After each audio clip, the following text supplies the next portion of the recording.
Hey, how you doing, KC, down in Texas tonight? Hanging in there, Ray, as always.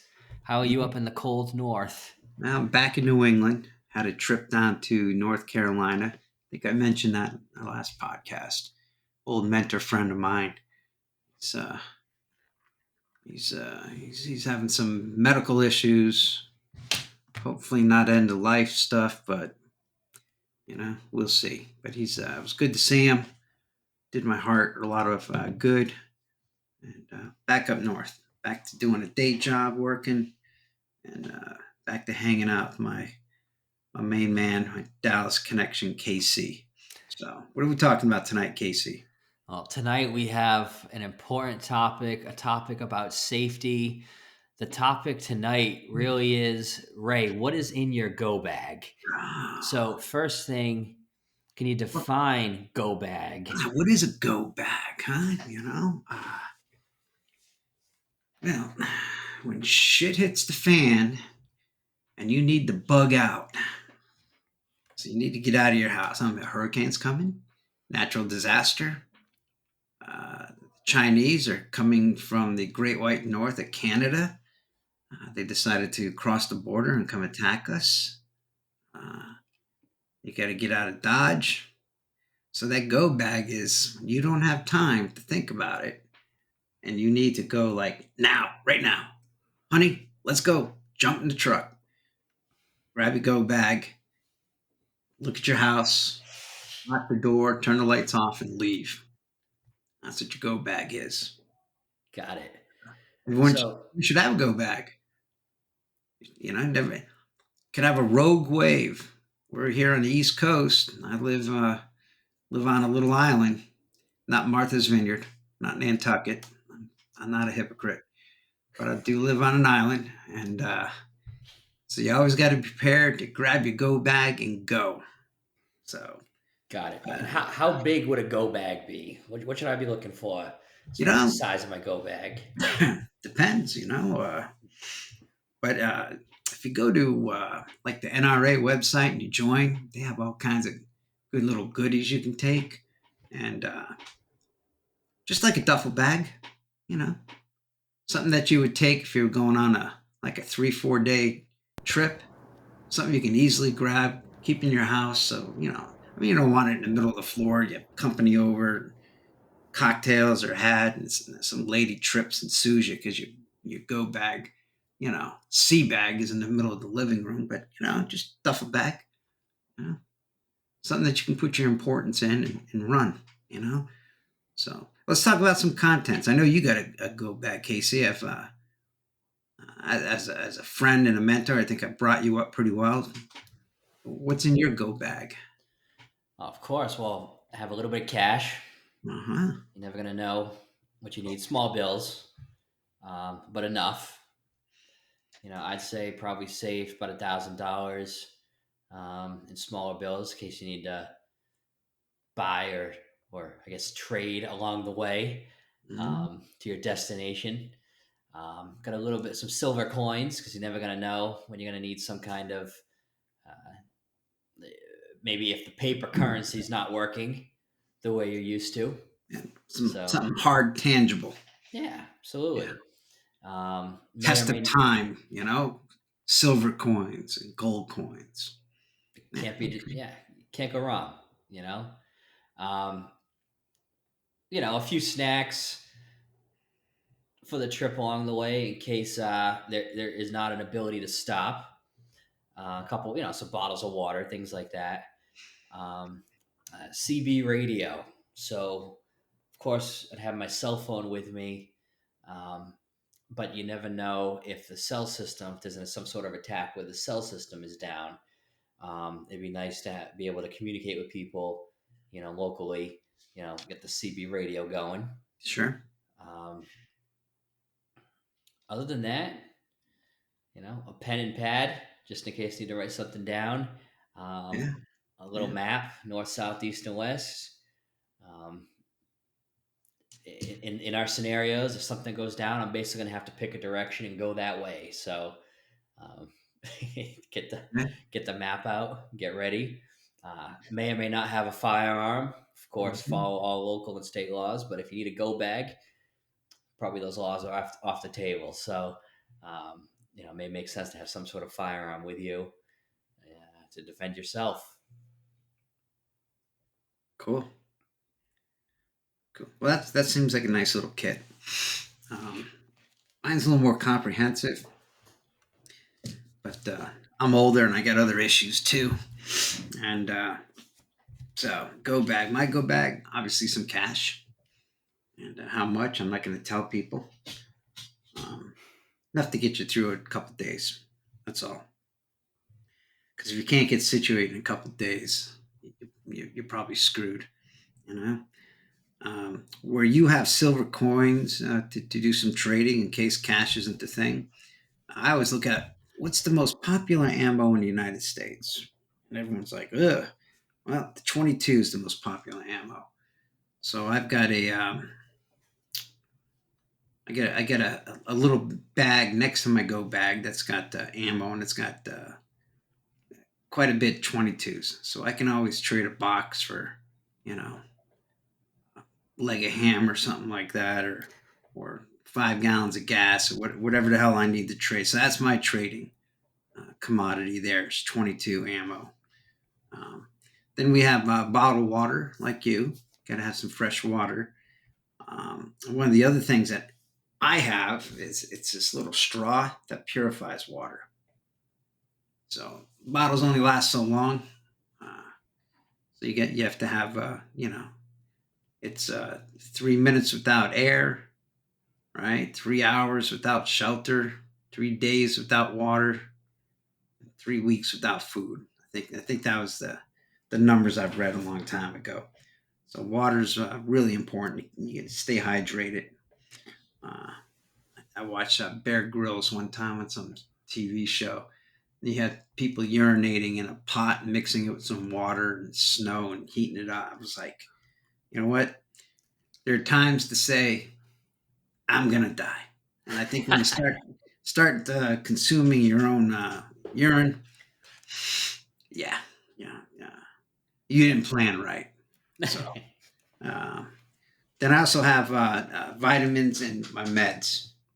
You need to be able to keep up your vitamin C and different things. Uh, Personally, I've got potassium pills, so I go through a lot of water, and when you do that,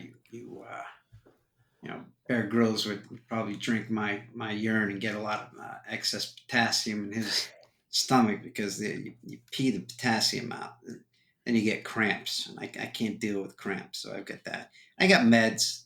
I'm an old man. I'm not like you, Casey. So I got my daily dose of meds keeping me alive, and then a couple other things I have. I got a book of maps. I don't think if some shit hits the fan, GPS is done. You got to be able to know where you're at. So I get a book of maps. And then two other things. I got some blankets. You can get those little on any survival store. Those little foil blankets that our government gives to all the people who are walking through our southern border now. You see them wrapped up in Reynolds wrap, but they tend to work pretty well. And they're supposed to be made for us paying Americans, not us taxpayer paying Americans. Uh, but that's another story. And then I get a whole thing out in the garage when you leave. Bic lighters. Don't want to advertise for Bic, but it says Bic lighters on them. There's like 10 of them in a box. There's a couple little ones, a couple longer ones, and one that's got the little squiggly end on it that you can bend. So, uh, so doesn't seem like it seems like a lot, but it's really not. It all fits in there nice. And I just keep the lighters outside because I don't know, case my son starts screwing around with my lighters and lights my closet on fire or something. I guess he's older now, but I always keep him by the door, so just grab it as you leave. I got a toolbox in the garage. I'd probably throw that in the back of my truck too. Hmm. But you know, but that's that. You want to be able to pull over on the side of the road and start a fire. cook some animal you just ran over with your truck as you're trying to get away. And it's not. Oh, the most important thing, which is in my pocket, is my razor sharp pocket knife. Uh, So That's quite the comprehensive list, Ray. yeah, it is. But it all fits in. I got a little NRA bag that's just a you know uh, satchel I take on trips and stuff. Start a lot of conversations with that when you're going through an airport. I went to Puerto Rico one time for a wedding 4 years ago. This past week, as a matter of fact, I had one of my NRA bags. It was just a couple days. Had a suitcase with all the nice clothes folded, but I like to carry my meds and stuff with me. And this guy comes up to me. We landed in San Juan. He comes up and he's kind of looking around. He's like, "NRA, huh?" Yeah. He goes, "I'm Sergeant blah blah blah blah blah." And I'm like, "Oh shit, am I gonna I got to get in a fight here." It was like 3 in the morning. I had the red eye in from Boston. And he's like, really, I'm behind your brother and all this stuff. And he gives me his card and he's an official down there uh, with the police. He goes, "You get any trouble while you're on the island, you call me." And I was like, so I kept it. It's in our little scrapbook for the wedding. And we laugh about that. But hey, you never Well, know. what kind of trouble was anticipated by this guy? Well, I was wondering too, but these Caribbean islands, you're not in Kansas anymore, Toto. You know, so I mean, look what's going on in Mexico at these resorts. You got they're trying to blame all the you know people who come down from Canada and America trying to find a little bit of weed to smoke because up here everything is cool. Down there, when you try to buy some drugs, every cartel in the world wants that area. So with all the it's bad. It's not. You go to a resort down there, you can drink every liquor you want until your toenails turn green because it's part of the package. So, but no, you got to go down there and find a couple ounces of weed and get stoked up, in the hot tub with some people you never met. Yeah. So the cartels are taking over the resorts and the areas, and they're staking out their ground. And when another cartel's on the beach selling some dude something, they come out of the water thinking they're Navy SEALs and start shooting up the beach and killing people. And it's happening in Dominican, uh, you know, uh, just everywhere, everywhere. So it's Hmm. so who knows? Puerto Rico. I mean, they're just they're like St. Thomas. They're just one of our little destination islands, but you know they're they got their own ways of doing shit down Well, there. they're And still in the El Caribe, yeah, Spanish Main. but anyway, so that's it. I mean, I would like that'd be a great topic to just post on a website, some kind of a channel. So I don't know, maybe when things get going here and people read this, maybe they'll go down in the comment section and tell us what they put in their go bag if they have one or if they think we're full of shit. We don't need one. Whatever. Hear from people on that, Casey. That's gonna be, yeah, a running conversation on our pod here is gonna be, we'll talk about go bag, I if it's like it. even if it's necessary, get ideas like you said, things we should take out, things we should put in, and hopefully some people can be creative about possible scenarios too. You Yeah, know, I mean, I don't want to sound too sexist and stuff, but man, I'll tell you what, you look at our suitcases when we go on vacation. I pack mine the night before in about 10 minutes. Somebody else in my family takes hers, and it takes a week and a half before, and it ends up weighing 55 pounds. And I get to the point where I pack a separate bag in my bag. It's all folded up. It's a little soft side thing because I know I got to pull 10 pounds out of that bag. So when you get your free flight baggage and stuff, because I usually just carry, I can always put that some of that stuff in and separate it out and get below 50 pounds. It's so go bags have to be quick. You're going quick, quick, quick, go. It's not. Is there room for my shoes in that bag? It's like no, you know. But anyways, I digress. So some of the things we talked about recently, Casey, is just trying to stay positive. You know, I've listened to some of the podcasts we've put up. Although they seem negative, they're just really just a reflection of what's going on in the country. They're not they're not negative per se. So what I did lately is I said, you know what, let's stay positive. So I said, you know, where the hell do you find positive shit? So, so I went online and I typed in positive news. So you went on the internet to find something positive, Ray. It's I went interesting onto that strategy. internet and there is you know there must be a need for it because I found a site called positive.news. All right. All right. I don't think they stood up that site and had to have too many board meetings to come up with the name of uh, their website. So I No. said, "How interesting, Casey."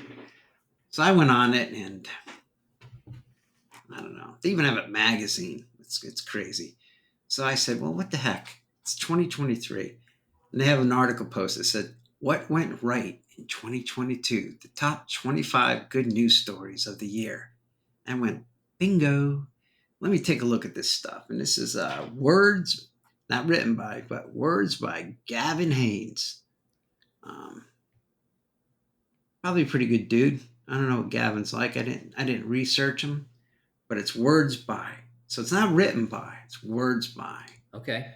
Um, which indicates to me that it's you know it's fair. It's words. It's words he got together um, from other sources, and he's just listing them. He's not really commenting on the stuff. He's just showing you what good has happened. So I'm like, great, positive. It's got to be, you know.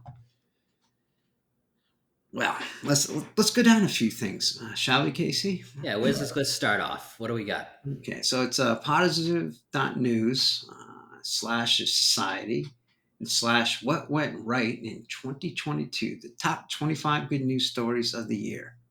Huh. And number one, the energy paradigm shifted. Wow, Hmm. Do tell. that's that's you know I'm not too sure if that's positive, but let's delve in here a little bit. Let's see. Two things happened this year that may have changed the energy paradigm forever. It states the first was Russia's invasion of Ukraine. Hmm. Okay, and I'm not too sure if this is the second part, but then it goes and the West's subsequent dash to wean itself off Russian gas while ramping up renewables.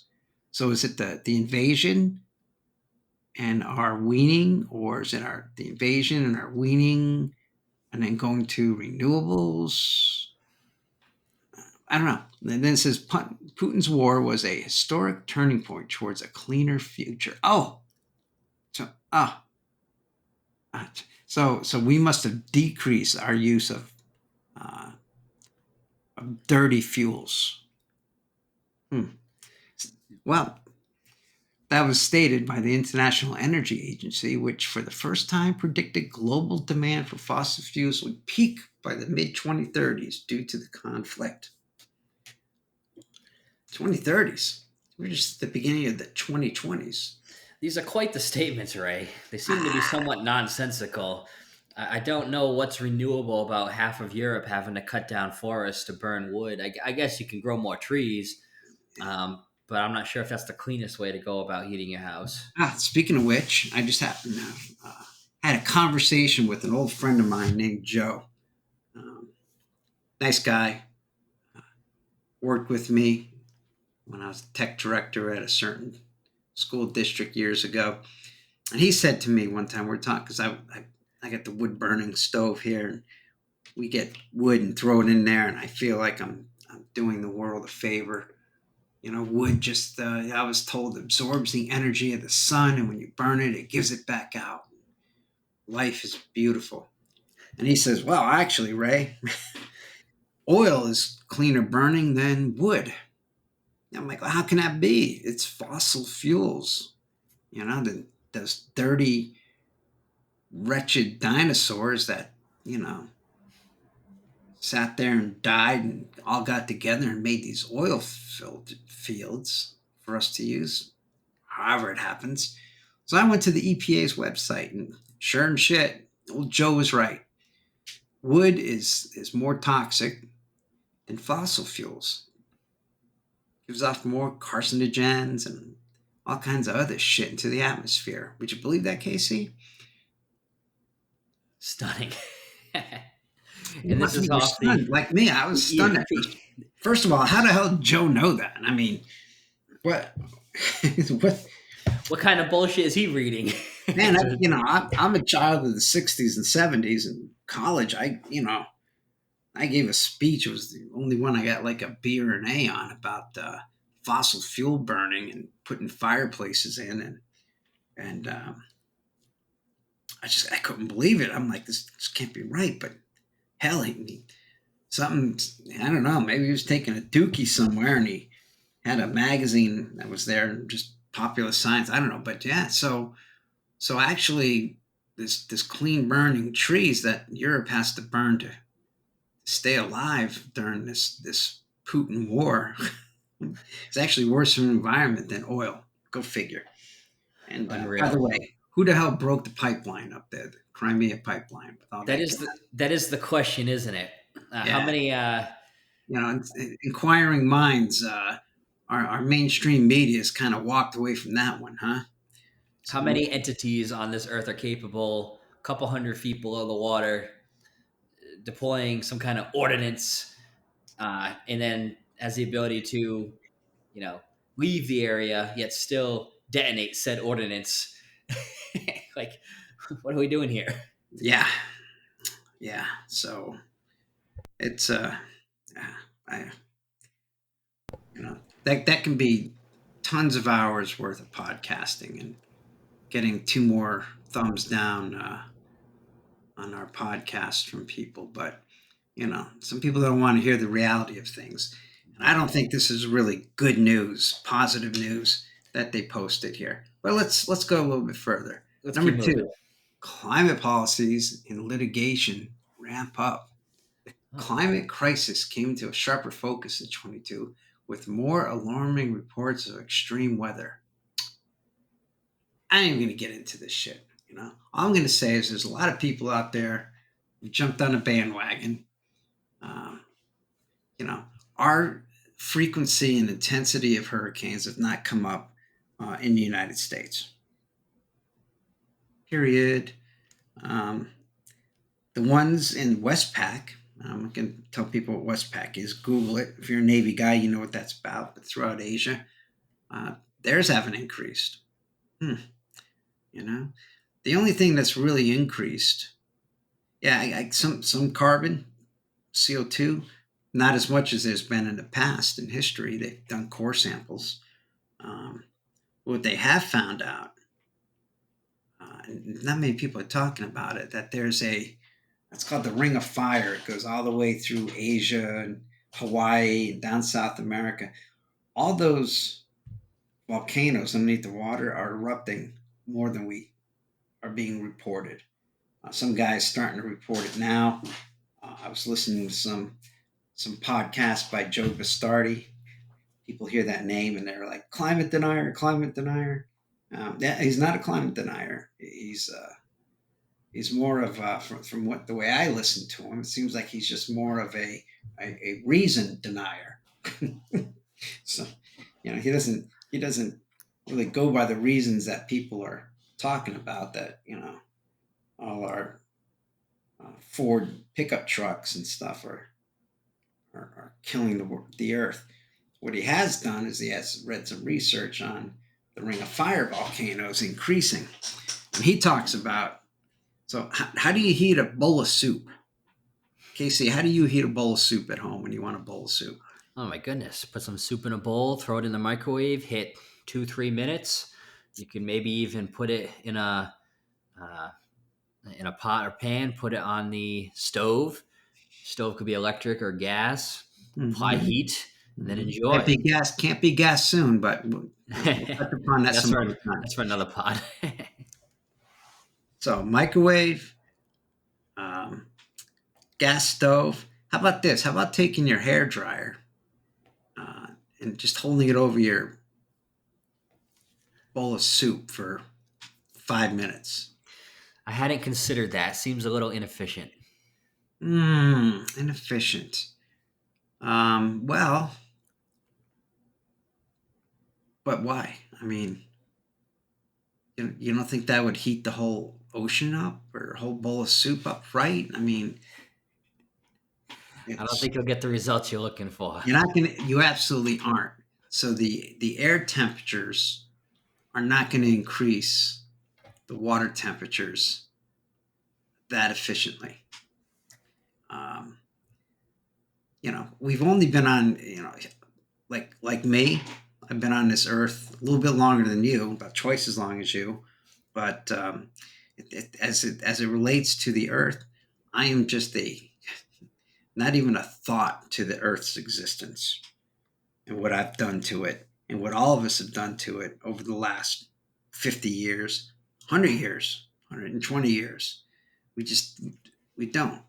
Well, what is consistent is that there's volcanoes underwater.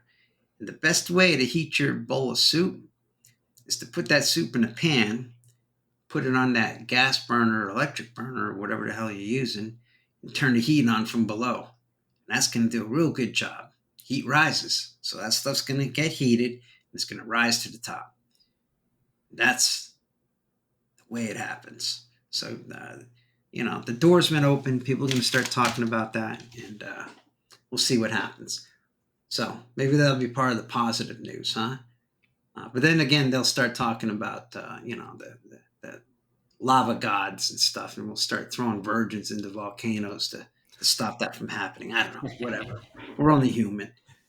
Number three, climate reparations moved onto the agenda. Yeah, great. We'll buzz you there. Number four, research gave us agency in tackling another climate one. Number five, climate. Number six, lost species. And others have bounced back. Rhinos in Mozambique, and tigers, and the resurgence of fin whales. Um, you think there's any Swede whales out there, or are they all fins? Anyways, what they don't talk about, Casey, are polar bears because they're all falling off the melting ice and drowning. But not true. I need you Google heads out there. You get your Bing brains going, and let's take a look at the number of polar bears and see how they've rebounded. You're going to be astonished. What you're hearing isn't true in the news. Number seven, the rights of nature were strengthened. Once again, a couple countries in March. Wildlife rich Panama became the latest country to introduce a rights of nature law. So the beasts have rights. Well, they do. They do. God put us on this earth. And one of the things God says that we'll have dominion over the animals. We should take that seriously. But that we're also animals too, us humans. And, you know, some of the other countries that have rights of nature laws, Ecuador, New Zealand. New Zealand's cool. And Mexico. There's more people killed in Mexico because of drugs and cartels and shake a stick at. And the ones that aren't getting killed, the ones that they're bussing up from their southern border up to their northern border and letting them walk across our southern border. So I wouldn't hype Mexico too much as a good place. Let's see. Number eight was land was returned to nature. You know, the year drew to a close with the news that nations have struck a deal to protect a third of the planet from nature by 2030. They're giving back a big swath of the redwood forest to the descendants of Native American tribes. You think that California in the past here they've they gave back a lot of land up north to them. First of all, it all fucking burnt down. All right, so and no one's people are moving out of California. Anyone who wants to, be there, they're leaving. You can rent a U-Haul to go to California, and it's cheap. But if you want to rent that U-Haul and move out of California, it's expensive. You know, so the only ones that are staying around, maybe people who love the land. So what the hell? All that shit burnt down up there because we haven't been really taking care of our forests and the underbrush and whatnot. We've been worrying about the beetle bug and this bug and that bug. So every time there's a lightning strike or a telephone pole goes down with the electric lines on it, you get a 500-acre spot fire that turns into 35,000 acres. And so now that's all burnt down and uninhabitable. We'll give it back to the indigenous people. That's great. That's a good news story. I feel positive about that. Uh, then this one says the Ethiopian civil war has ended. Oh, well, that's good. Civil war ended. That's good. Hey, KC, did you buy a lottery ticket for the week? I have, yes. I'm ready. Yes. Go cut up all your furniture because you know what? Tomorrow you're buying new furniture All right. because because you could be a winner. Okay. That was a So you're commercial. saying the Ethiopian civil war is not fully over? Well, let's read down just a little bit Okay. further instead of the positive news by the headline. If you get on there and you write first sentence, there's cautious optimism that the civil war in Ethiopia could finally be over after warring sides agreed to permanently end hostilities in November. It could Huh. be the Based on the 2 year. headline, I thought the war was over. Oh And then yeah, they tell me it's yeah. not over. Ugh, It's very not over, upsetting. but they're agreeing that it should be. You Okay. know, it's the 2 year conflict between the government and Tigray People's Liberation Front. The People's Liberation Front. When I hear about that, all I can think of is socialism. Hmm. Uh, Government.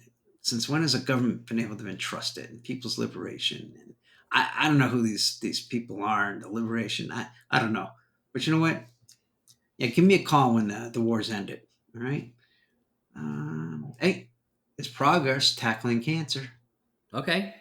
Well, Yeah, that's good. yeah, we're celebrating my mom's 88th birthday today. Unfortunately, she's been gone for 14 of the last 88. She died of cancer. Oh, And you know what? I mean, there's a lot of new meds coming out and whatnot. I don't know. Might be living a little longer, but I don't think it rids you. Uh, hmm. and, I've had cancer. I've had it cut out of me and stuff. Hmm. And, yeah, you want to remain cautiously optimistic. But I got to tell you, our healthcare system, since Obama threw his weight behind it, and some of these knucklehead Republicans, McCain being one of them, God rest his soul, uh, you know, you can't feel too optimistic about this shit. You got to be realistic. And, Yeah. you know, every time I call my doc to try to get an appointment, he's going on vacation. So he's doing really well. Wow. That's Yeah. quite the list, Ray, that we've run down. I know you are looking to the internet.com for some positive news, positive.news, if you will. Some of those headlines seem to be a little misleading. We'll have to check on those Ah, and see if they deliver in 2023. Well, most importantly, let's not forget to mention our sponsor, the GoDo app. And Ray, how do you spell GoDo? well, go, just like in the bag, is go, Go. Do is DU. The Nice. Go the GoDo app, and that's on both Apple App Store and the Google Play Store. Nightlife in real time. Please check it out. It's a free download. It populates bars, nightclubs, restaurants, lounges in your immediate area. You'll be able to. Breweries. I like the brewery tab. Oh yeah, Those are hot these days. And if I were to be an owner of a restaurant or bar, I'd like to put that in there because as anyone clicks on it and leaves a rating for a particular venue, that venue gets a little more attention than the other venues. So you'll have to check it out to see what we mean. Well, Casey, I think that takes us to the end of another wild night of talking. Positive News. I'm going to be checking back and seeing what the heck they're doing. I think they have an agenda, though. So we'll see what's happening. We will keep on it. And until next time, this has been the Course of Action Pod Landing Zone. We are out.